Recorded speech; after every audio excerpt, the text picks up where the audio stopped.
दोस्तों, इस समय की दो बड़ी खबरों के बारे में इस वीडियो में हम बात करेंगे, जिसमें हमारी पहली खबर अमेरिका से आ रही है। और अब टैरिफ के बाद अमेरिका भारत को डिफेंस के क्षेत्र में भी बड़ा झटका देने की तैयारी कर रहा है और उसने पूरी तरह से किसी भी डिफेंस इक्विपमेंट की ट्रांसफर ऑफ टेक्नोलॉजी देने से इनकार कर दिया है।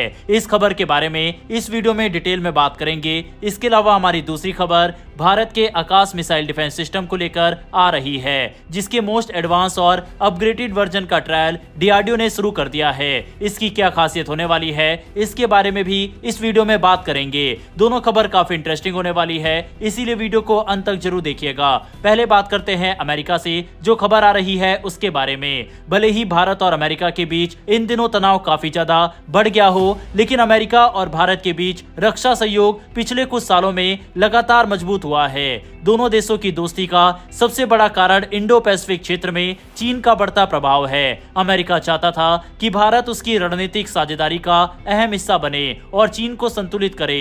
दूसरी तरफ भारत भी अपनी सैन्य ताकत बढ़ाने के लिए आधुनिक हथियार और तकनीक अमेरिका से लेना चाहता था। लेकिन इसी बीच अमेरिका के राष्ट्रपति डोनाल्ड ट्रंप के सलाहकार पीटर नवारो के हालिया बयान ने इस रिश्ते पर सवाल खड़े कर दिए हैं। उन्होंने कहा कि भारत बार बार अमेरिका से संवेदनशील सैन्य तकनीक यानी टेक्नोलॉजी ट्रांसफर की मांग करता है और अगर अमेरिका इस पर राजी हो जाता है तो ये तकनीक रूस और चीन तक पहुंच सकती है। यही बयान अब चर्चा का विषय बन गया है। भारत लंबे समय से आत्मनिर्भर भारत यानी डिफेंस में खुद पर निर्भर रहने की नीति को आगे बढ़ा रहा है। इसका मतलब है कि भारत सिर्फ हथियार खरीदना नहीं चाहता, बल्कि उसकी तकनीक भी चाहता है ताकि उन्हें देश में ही बनाया जा सके और लंबे समय तक खुद मेंटेनेंस किया जा सके। इसी वजह से भारत की हर बड़ी डील में टेक्नोलॉजी ट्रांसफर की शर्त होती है। लेकिन अमेरिका को डर है कि अगर उसने भारत को ये तकनीक दे दी तो कहीं भारत से ये तकनीक चीन या रूस तक ना पहुंच जाए। यही कारण है कि ट्रंप के सलाहकार ये कह रहे हैं कि अगर भारत को अमेरिका के साथ डील साइन करनी है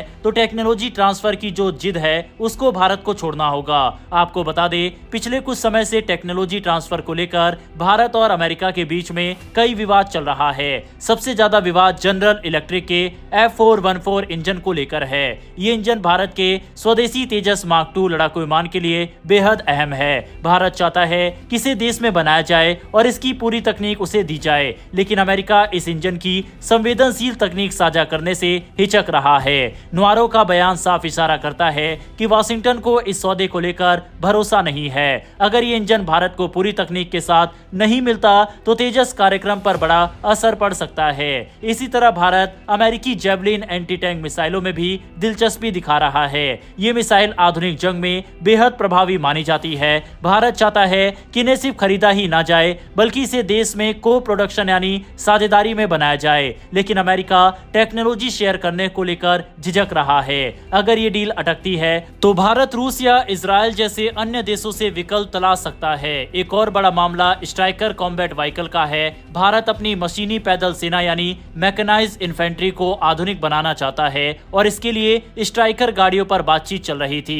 इनमें भी तकनीक साझा करने की बात शामिल थी, लेकिन नुआरो के बयान के बाद इस डील पर भी शक के बादल छा गए हैं। सिर्फ यही नहीं, अमेरिका से Boeing P-81 surveillance aircraft, Chinook helicopter, C-130J transport aircraft और अपाचे हेलीकॉप्टर जैसे सौदे भी फिलहाल रुके हुए बताए जा रहे हैं। माना जा रहा है कि भारत ने ट्रंप प्रशासन द्वारा बढ़ाए गए टैरिफ यानी आयात शुल्क के जवाब में इन डील्स को रोकने का फैसला किया है। इससे ये भी संकेत मिलता है कि दोनों देशों के बीच रिश्तों में हल्का तनाव है। अमेरिका की चिंता सिर्फ तकनीक को लेकर नहीं है, बल्कि भारत की विदेश नीति को भी लेकर है। नुआरो ने कहा है कि भारत रूस और चीन दोनों से करीबी रिश्ते बना रहा है। यह बयान वॉशिंगटन की उस परेशानी को दिखाता है जो भारत की गैर गठबंधन नीति से जुड़ी है। भारत ने रूस से S-400 एयर डिफेंस सिस्टम खरीदा है, जिस पर अमेरिका ने कड़ा विरोध जताया था। अमेरिका की नजर से देखे तो रूस से इस तरह के हथियार लेना सीधे सीधे उनके हितों के खिलाफ है, क्योंकि इससे अमेरिकी सैन्य तकनीक के उजागर होने का खतरा रहता है। भारत ने अमेरिका को भरोसा दिलाया है कि S-400 सिस्टम को इस तरह से इस्तेमाल किया जाएगा कि वह अमेरिकी प्लेटफॉर्म्स की जानकारी इकट्ठा ना कर सके। लेकिन अमेरिका को लगता है कि यह खतरा पूरी तरह टाला नहीं जा सकता। यही कारण है कि टेक्नोलॉजी शेयरिंग पर उसे बार बार झिझक होती है। चीन को लेकर भी स्थिति पेचीदा है। भारत और चीन के बीच सीमा विवाद और तनाव की वजह से दोनों देश आमने सामने रहते हैं, लेकिन इसके बावजूद भारत चीन के साथ आर्थिक और कूटनीतिक रिश्ते भी बनाए रखता है। भारत ब्रिक्स और संघाई कोऑपरेशन ऑर्गेनाइजेशन जैसी संस्थाओं का भी हिस्सा है, जिनमें चीन और रूस अहम भूमिका निभाते हैं। अमेरिका को लगता है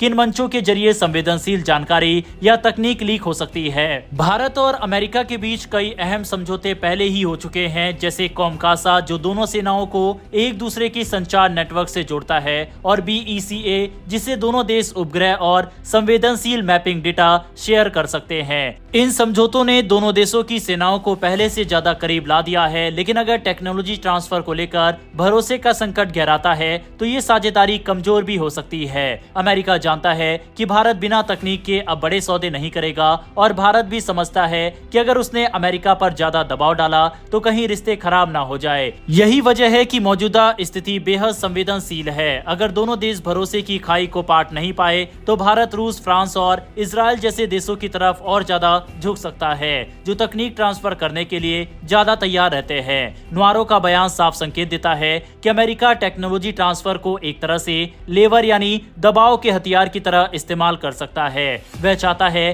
कि भारत अपनी विदेश नीति में अमेरिका की लाइन पर चले और रूस चीन से दूरी बनाए, लेकिन भारत की कोशिश है कि वह किसी एक खेमे में न जाकर अपनी रणनीतिक आजादी बनाए रखे। आने वाले समय में ये देखना दिलचस्प होगा कि क्या अमेरिका भारत पर भरोसा बढ़ाकर तकनीक साझा करता है या फिर इस मुद्दे की वजह से दोनों देशों के बीच दूरी और बढ़ जाती है। बहरहाल इस पर अपनी राय कमेंट बॉक्स में लिखकर बताइएगा। बढ़ते हैं हमारी अगली खबर की तरफ। आकाश मिसाइल भारत की एयर डिफेंस ताकत का नया चेहरा मानी जा रही है। आधिकारिक तौर पर इसकी रेंज 30 किलोमीटर बताई जाती है, लेकिन यही आंकड़ा अब विवाद का कारण बन गया है। अनौपचारिक स्रोत जैसे इंडियन डिफेंस रिसर्च विंग का दावा है कि ये मिसाइल सही परिस्थितियों में 80 किलोमीटर दूर तक के लक्ष्य को मार गिराने की क्षमता रखती है। यही नहीं, मशहूर संस्था जेनस ने भी इसकी रेंज 50 से 60 किलोमीटर बताई है। कुछ और रिपोर्ट्स में तो इसे 70 से 80 किलोमीटर तक सक्षम माना गया है। ऐसे में बड़ा सवाल यह है कि असली रेंज क्या है और इतनी बड़ी गड़बड़ी आखिर क्यों हुई है। असल में मिसाइल की रेंज कई फैक्टर पर निर्भर करती है, जैसे लक्ष्य कितनी ऊंचाई पर है, उसकी स्पीड कितनी है, उसका साइज कितना बड़ा है और रडार पर कितनी आसानी से दिखता है। अगर मिसाइल का इस्तेमाल लो एल्टीट्यूड यानी कम ऊंचाई पर उड़ने वाले और तेजी से मुड़ने वाले टारगेट के खिलाफ हो तो उसकी रेंज कम हो जाती है, लेकिन अगर दुश्मन का विमान ऊंचाई पर उड़ रहा है और ज्यादा मैन्यूवर नहीं कर रहा तो आकाश NG आसानी से 70 से 80 किलोमीटर दूर तक मार सकती है। आकाश NG की असली ताकत इसके dual pulse solid rocket motor में है। पुराने आकाश सिस्टम जैसे हथियारों में सिर्फ सिंगल पल्स मोटर होती थी, उसमें एक बार स्पीड बढ़ती है और फिर धीरे धीरे खत्म हो जाती है, लेकिन आकाश NG का डुअल पल्स मोटर मिसाइल को जरूरत पड़ने पर दोबारा ताकत देता है। इससे मिसाइल फ्यूल बचाती है और आखिरी वक्त पर दुश्मन को खत्म करने के लिए स्पीड बढ़ा सकती है। यही डिजाइन इसे और लंबी दूरी तक असरदार बनाती है। यही वजह है कि कई एक्सपर्ट्स मानते हैं कि आधिकारिक 30 किलोमीटर की रेंज सिर्फ कंजर्वेटिव यानी सावधानी से बताई गई दूरी है। असल में ये मिसाइल कई हालात में 80 किलोमीटर तक भी दुश्मन को गिरा सकती है। DRDO प्रमुख ने हाल ही में घोषणा की है कि आकाश का एक और लंबी दूरी वाला वेरिएंट भी तैयार किया जाएगा। अभी ये साफ नहीं है कि ये नया वेरिएंट आकाश NG पर आधारित होगा या बिल्कुल अलग डिजाइन से बनेगा, लेकिन अनुमान लगाया जा रहा है कि ये वेरिएंट 100 किलोमीटर से ज्यादा दूरी तक मार करने में सक्षम होगा। इसकी जरूरत इसलिए भी है क्योंकि भविष्य में भारत को स्टेल्थ एयरक्राफ्ट, हाइपरसोनिक मिसाइल और लॉन्ग रेंज क्रूज मिसाइल जैसे खतरों का सामना करना पड़ सकता है। भारत की एयर डिफेंस स्ट्रेटजी पहले ही कई लेयर में बनी है। सबसे ऊपर रूस का S-400 डिफेंस सिस्टम जिसकी रेंज 400 किलोमीटर तक है। इसके बाद भारत का अपना प्रोजेक्ट कुछ जिसकी रेंज 200 से 300 किलोमीटर बताई जा रही है। आकाश NG और इसका नया वेरिएंट इसी स्ट्रेटजी को बीच की लेयर में और मजबूत करेगा। साफ है कि भारत अपनी डिफेंस ताकत को लगातार मजबूत कर रहा है और इसी का ये नतीजा है। बहरहाल दोस्तों, इस वीडियो में इतना ही। दोनों खबरों पर अपनी राय कमेंट बॉक्स में लिखकर बताइएगा। डिफेंस और वर्ल्ड अफेयर से जुड़ी ऐसी वीडियो के लिए नीचे दिए गए सब्सक्राइब बटन को प्रेस कर बेल आइकन को जरूर दबा लें। फिर मिलेंगे ऐसी एक नई वीडियो के साथ। धन्यवाद। जय हिंद, जय भारत।